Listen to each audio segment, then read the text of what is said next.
Kodiak Tower 8 is information Bravo 1553 Zulu, wind 310 at 9. Visibility 5, light rain, mist.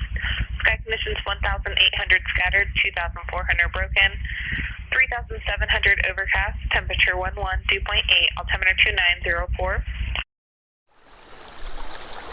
Alaska is a special place to me. I've had great success hunting throughout the state, taking Dall sheep, moose, caribou, brown bear, grizzly, and wolf. However, there is one animal that has eluded me, the mountain goat.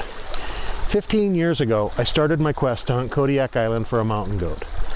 On my first goat hunt, the weather got me. I had to bail off the top of the mountain after a freak early season snowstorm dumped 24 inches of wet snow on us overnight. We were forced to evacuate the mountain and seek safer ground. It turned out to be more of a survival mission than a goat hunt. My second trip, I quit halfway up the mountain because I was 10 years older and didn't train for the physical challenge to hike up into the high alpine where the goats live. This year, when I drew the coveted mountain goat permit for the third time, I asked my guide Brian Peterson what I needed to do to train for the hunt. He said, "I'll be honest with you, you need to lose 50 pounds and hike 1,000 miles before your hunt if you want that goat." That's exactly what I did. I started hiking twice a day, every day until the hunt. I logged 1,049 miles and climbed over 175,000 vertical feet. Hunting Alaska's mountain game is a young man's game. I started my quest for a mountain goat at 40 years old. I'm now 55. I promised myself on this trip I would never quit. Failure wasn't an option. This would be my last chance.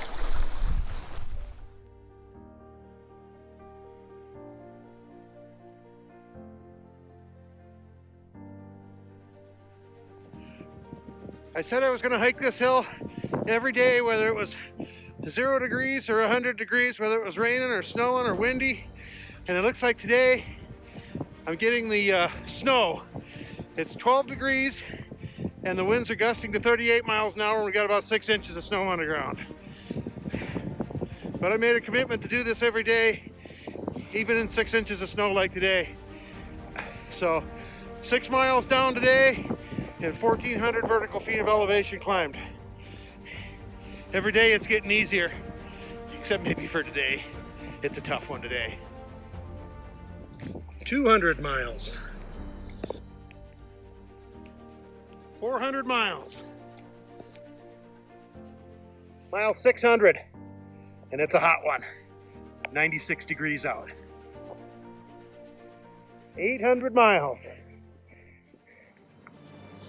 Man, it's a hot one today. 104 degrees officially at the National Weather Service. 9 more miles of hiking up and down these hills. But it's a hot one. 2 more weeks until the goat hunt. But mile 962 is a hot one. 1,000 miles. I told myself when I drew the goat permit that I was gonna hike 1,000 miles to train for the hunt. And today makes 1,000 miles. 3 days ago, it was 104 degrees. It was the hottest day of the summer. Now today, we get the earliest recorded snowfall in Rapid City, 1.6 inches of snow on September 8th. It's been a crazy summer.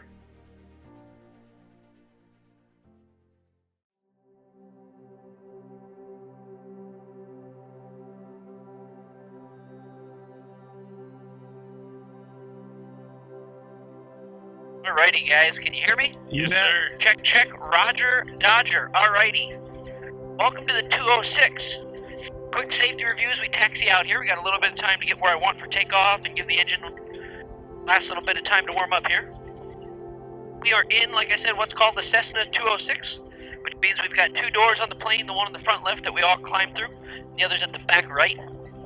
For both of the doors, once they are closed and latched, lift up and all the way back real hard on the silver handle, and the door will flop open. Seatbelts on at all times, and believe it or not, it is a non-smoking flight.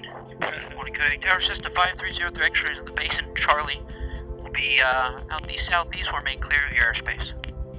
Cessna 5303 X-ray, Roger. Report clear to the southeast, and traffic just departed runway 8, crossing over Poppin Island southeast bound. It's going to be a Cherokee. Report clear out the southeast for 03 X-ray. We'll be looking for the Cherokee.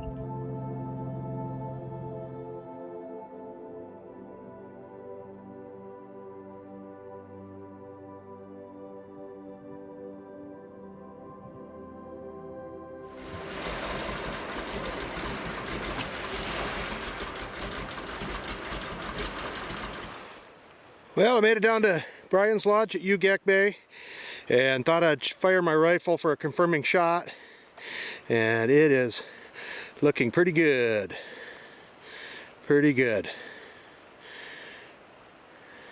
So now we're going to hike up the goat hill, see if we can get to the top of the mountain in a couple of days. Off we go.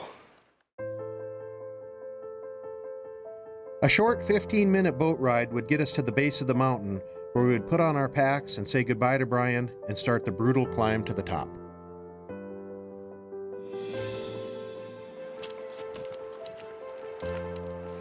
Mountain goat hunting is a constant mental and physical battle. As you push through the thick alders, salmonberry brush, and devil's club, you climb higher and higher to reach the alpine. Your body is screaming at you to turn around now, yet your self-discipline says, never give up.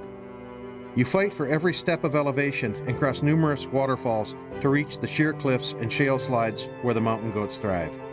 Your clothes are completely soaked with sweat and you are beyond exhausted. Only 6 more hours of climbing to get to the goat country. Yesterday we got dropped in with a Cessna 206 at Brian's Lodge, which is way down there across from that first bay that you see. That first bay is Hidden Basin. Above that's Brian's Lodge. Then we took a skiff all the way over to here and then put our packs on and climbed all through this alder jungle all the way up here into the alpine. It took us a better part of 2 days to get up into this alpine, but right now we're at about 2,000 feet, and the weather is looking good for the next few days, and we have found some goats, but right now I'm trying to dry out some of our clothes from the 2-day hike in. It's been kind of brutal. But Hunter's up here, my guide, and he had his spot and scope out and was looking at some goats that are over in this basin over here. Well, what'd you see up there? Well, I definitely see a lot of goats up there. I think there's over 10. We have some nannies and kids close to us, and one separate one that might be a nanny, just considering where it's at, but it seems to be in that before that far ridge there. There's one lone goat. Seems like his bases are pretty heavy and close together and awesome. Whatnot. And then there's 2 over here, and on that one point, I can't really tell, but they kind of look nanny-like. And then there's one in the next bowl in the farthest ridge that looks like a pretty nice goat. Well, it's about 4 o'clock on the second day of our hunt, setting up our camp here, and right above it we found some goats that we think might be in striking distance tomorrow. So we're going to hold up here, pitch our tents, and operate out of here for a day or 2 and see if we can't get one of these goats that's over there in that bowl. We've got these really nice Hilleberg 1-person tents, and they are awesome. Really good. Looks like we might have a little clouds rolling in, but not too bad. Our weather's actually been really good after we're done with the big rains, which delayed us getting in for 1 day. And there's Hunter setting up his tent. Well, we made it up to this steep alpine stuff. We came up through maybe 1,200 feet of alders and salmonberry brush and devil's club, but we pushed through hard for 2 days and we made it up here into this alpine stuff. And in these steep cliffs we found some goats, and I think we've got a plan to try and go put it together on these goats tomorrow. We're still early in the hunt, got a lot of time, but we made it up into here, so I'm feeling pretty good about our odds. Well, we're gonna have a little dinner tonight, get the jet boil going. And we got some freeze-dried here. We have dark chocolate chili, or chicken with rice, or mom's spaghetti with beef and marinara sauce. Man, what's it gonna be tonight? I think I might have the chicken with rice. These are really good. They're made right in Anchorage, They're called Heather's Choice. They are really good, and I've had Mountain House and I've had these Heather's Choice, and I really like the Heather's Choice. I think they're really good. Do you like them, Hunter? Yeah, they're pretty awesome. Good calories and everything, good energy. What'd you have last night? I had the spaghetti. You had the spaghetti. Pretty Okay. bomb. They're good. Good yeah, stuff. They get the job done. I'm gonna really sweat over this cooking job. So freeze dry as it is tonight, and I'm looking forward to it. We had a big day of hiking. As I crawled into my sleeping bag, I thought to myself, this is every hunter's dream. Falling asleep on the top of a mountain in Alaska with a mature billy within striking distance. I hoped as the early morning sunlight illuminated the steep shale slide, he would still be there.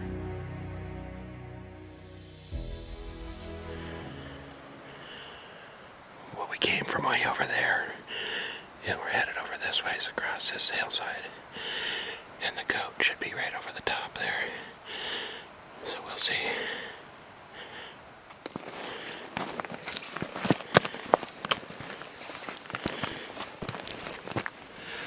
Well, we found the goat.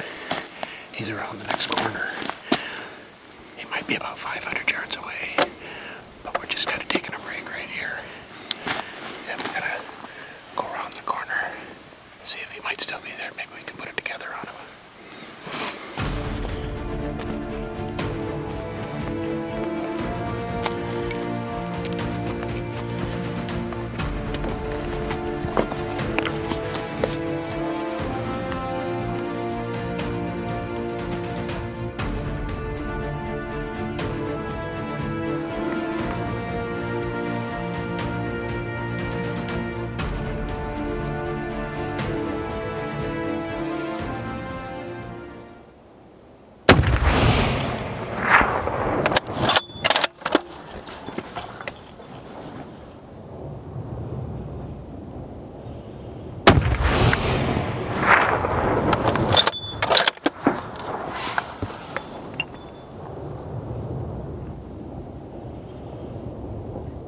This has been 15 years in the works, 3 trips, 30 days invested, and we just killed him 225 yards away, Kodiak Island, Wild Creek.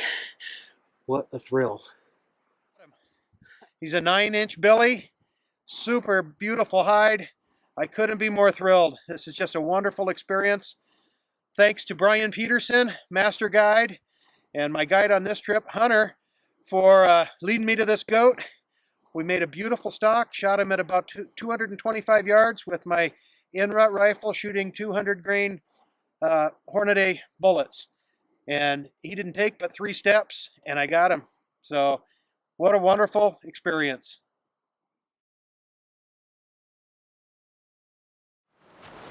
We came down here this morning, and I woke up and I went to check our goat meat, and there were plastic bags strewn all over. I kind of thought a bear had got into it, but fortunately we came over the hill and there was a black fox. He drug one of our quarters of meat over the hill and he was eating on it, so he ain't eating on it anymore. Let's go check him out.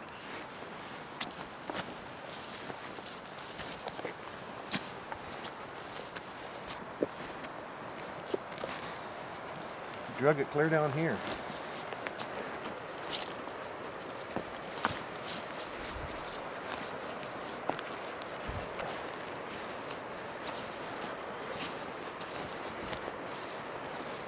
Drug this quarter of meat all the way down here.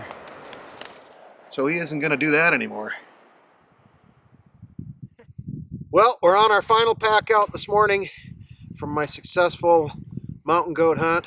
Woke up this morning and there was a fox eating on our goat meat. Better a fox than a bear, I guess. But we're going to pan down to here, pack down to there, and maybe get... we're probably 500 feet above the alder line. Then we got a brutal pack through the alders down to Wild Creek. And then once we hit Wild Creek, we've got a 3-mile hike to Hidden Basin to the salt water, where Brian's going to pick us up. So what a successful hunt. Really, truly amazed that we were able to pull it off and get such a beautiful mountain goat. Beautiful scenery, beautiful day. So, well, we just made it 1,800 feet down that alder jungle toughest 1,800 feet you could ever imagine. Devil's Club and alder, salmonberry brush, and straight sheer face slopes. But we made it through that tough stuff. We're now down to Wild Creek. We got 3 miles down Wild Creek to the mouth of Hidden Basin, and that's where Brian's going to pick us up with the boat. When backpack hunting in the mountains, the ultimate goal is to go in light and come out heavy. With all the gear, meat, and life-size goat hide, we were definitely coming out heavy. We weighed our packs when we made it back to the lodge. My pack weighed 74 pounds, and Hunter's weighed 121. The beauty of Alaska is it's either a place where you can lose yourself or find yourself. Out of all the places I've hunted, nothing comes close to the beauty and stunning landscapes of Kodiak. As the float plane lifts off and carries me back to civilization, I cannot help but ponder what my next adventure will be. There is a reason I keep coming back. It's more than the giant 10-foot brown bears, the majestic mountain goats, and the soaring bald eagles flying overhead. It's the untouched wilderness and the thought of what's over the next mountain that keeps me coming back.